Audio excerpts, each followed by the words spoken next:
যখন কোনো মানুষের মৃত্যুর সময় উপস্থিত হয় তখন তার কাছে 5 জন ফেরেশতা আসে।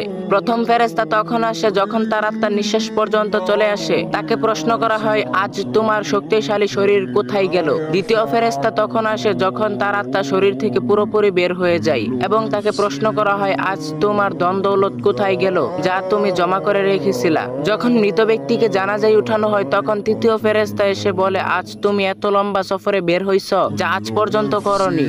আর যখন কবরে নামানো হয় তখন চতুর্থ ফেরেশতা এসে বলে, কাল পর্যন্ত তুমি জমিনে চলাফেরা করতে কিন্তু আজ জমিনের নিচে শুয়ে আছো।